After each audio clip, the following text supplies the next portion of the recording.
KJCT 8 Sports. Well, after last night's 19-run explosion in their Supplesio Field debut, the only question for CMU baseball coming into today was this: do they have anything left in the tank for the final 3 games of this series? Well, let's head out there and find out. Earlier today, last of the 7th of Game 1, Mavs holding a 3-1 lead. Derek Benham trying to close this one out. Get some defensive help from Austin Kaiser in right. Nice play to track down that long fly ball. That would be the first out of the inning. Out number 2 coming by way of strikeout. Nicely done there, getting Gavin Purvis swinging. Relatively easy final inning for Benham. The Mavs take Game 1 by a final of 3-1. As for Game 2, another pitcher's duel, and this time it was Dylan Evans dealing, working through a jam here in the 2nd inning, but going to try to get his way out of it. Gets the first strikeout there for out number 2, and then going for back-to-back. He's going to get it. That ends the inning. Evans throws 7 shutout innings. Now this one, the only thing we needed to know now was, do we get any offense from the Mavs? We need an offensive highlight. In the 5th inning, Dustin Fackrell would kindly oblige us here. Bases loaded, 2 outs. I'm up against my deadline and praying he would do something.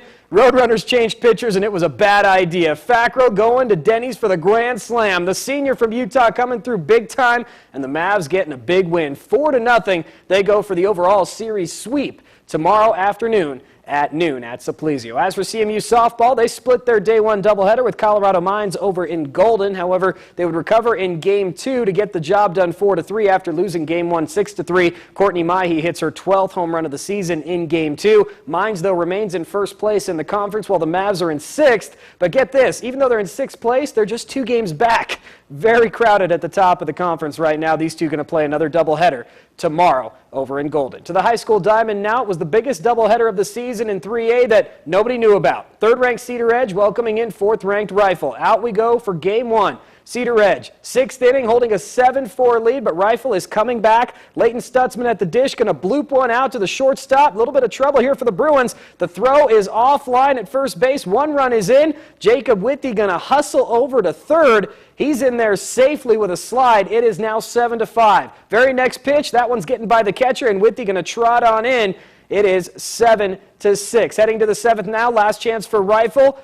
Last inning, man on for Hunter Finger. The big dog looking to eat, and he gets a pitch, and he likes it. Deep and gone to left. 2-run bomb, going to put the Bears ahead 8-7. They would add 2 more in that inning to take Game 1. 10-7 your final, and afterwards Finger excited about that dramatic home run. Our coach has this saying, he told me earlier in the year, you got to let the big dog eat. So I looked back to the guy behind me. I was like, you got to let the big dog eat, and I was just up there being patient. Rounded first, and I knew it was deep, but usually my luck, it hits off the fence, so just kept running hard, and then I realized it was out. All of our spirits are up. We're ready to go. We want this second game.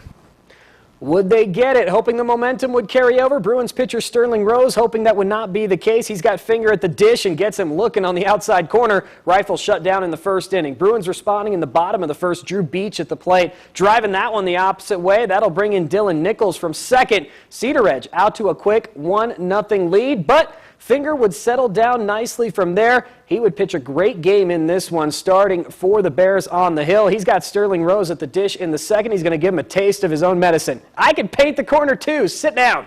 He went the distance in this one, striking out 6. The offense backs him up in the later innings with 3 runs, and Rifle wins Game 2 3-1 to get a huge series sweep. As for the Rockies, going for their 4th straight win in Milwaukee tonight. Scoreless in the 4th, Troy Tulowitzki changing all of that. The solo shot to left, his 2nd of the year. Rockies taking a quick 1-0 lead. Brewers, though, going to respond as they always do. It is 3-2 Rockies in the later innings. Ryan Braun at the dish. And whether or not you believe he's on steroids, you got to admit that kind of shot is impressive. Deep and gone to dead center. We are tied up at 3. Brewers take the lead in the next inning and explode from there. They get the win. 9-4 your final. These two going to finish their series at 12:10 tomorrow afternoon from Miller Park. Sticking with the big leagues, I'll apologize to my wife and in-laws who are Mariners fans, but their beloved M's fell victim to a dazzling pitching performance by White Sox Philip Umber today. Umber humbling the Mariners by throwing a perfect game at Safeco earlier this afternoon. The journeyman pitcher struck out 9 in his outing, including the final out of the game.